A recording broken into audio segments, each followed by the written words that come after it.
નમસ્તે બાળકો, કેમ છો? મજામાં ને?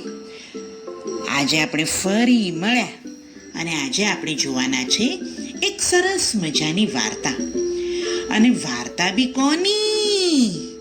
બકરીની. તો ભાઈ વાર્તાનું નામ શું છે? તો ભાઈ વાર્તાનું નામ છે સમજુ બકરીઓ.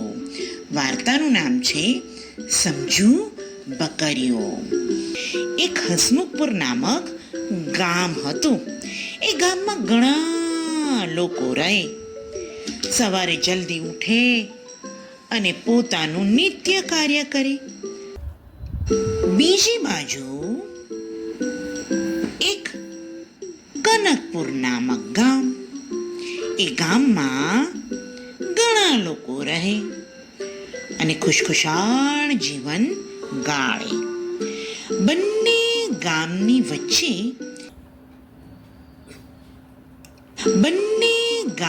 વચ્ચે એક નદી વહેતી હતી.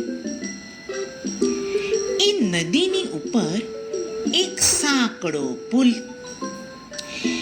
એ પુલ ઉપરથી એક સમય પર એક જ વ્યક્તિ આવી શકે અને જઈ શકે.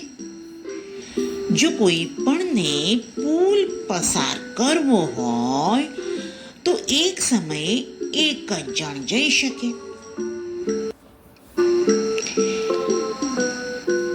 એક દિવસની વાત છે. હસમુખપુર નામના ગામમાં એક કાળુ નામનો કૂતરો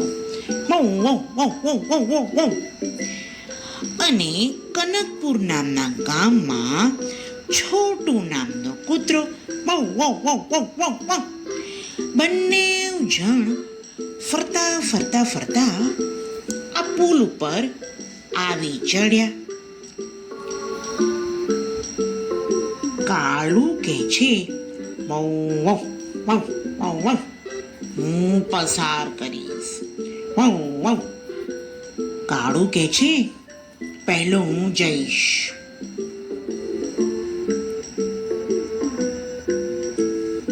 છોટું કહે છે, ના, પહેલા હું જઈશ. બંને જણ પુલને પસાર કરવા માટે ઝઘડવા માંડ્યા અને કરતા બંને નદીમાં પડી ગયા. માંડ બંને જણ નદીમાંથી બહાર આવ્યા. આમ થોડા દિવસો વીતી જાય છે.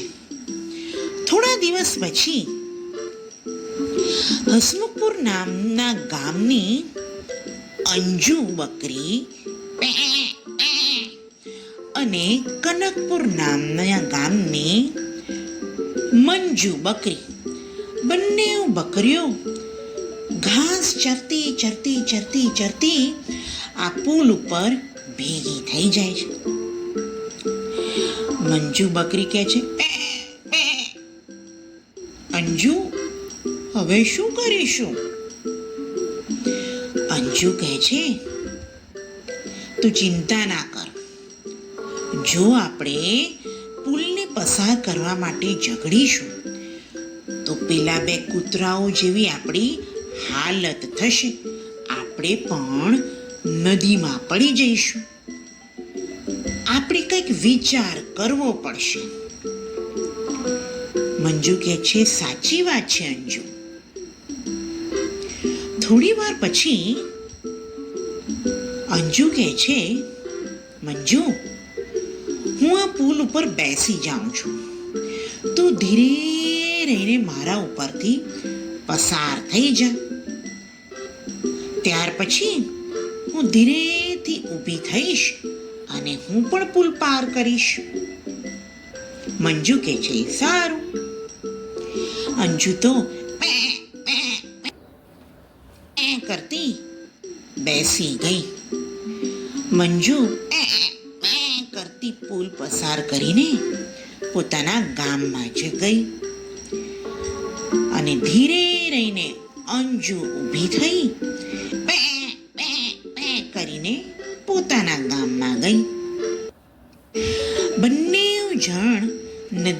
કિનારે ઊભા રહ્યા પોતાના ગામમાં. અંજુએ મંજુને કહ્યું, મંજુ કહે છે, મંજુ કહે છે, અંજુ તું ઠીક છે ને? મંજુ કહે છે, હા, હું બરોબર મારા ગામમાં પહોંચી ગઈ. બંને જણે એકબીજા સાથે વાત કરતા કહ્યું, જોયું, આપણે બંને સમજદારીથી કાર્ય કર્યું તો આપણે સલામત રીતે પોતાના ગામમાં પહોંચી ગયા. બરોબર ને?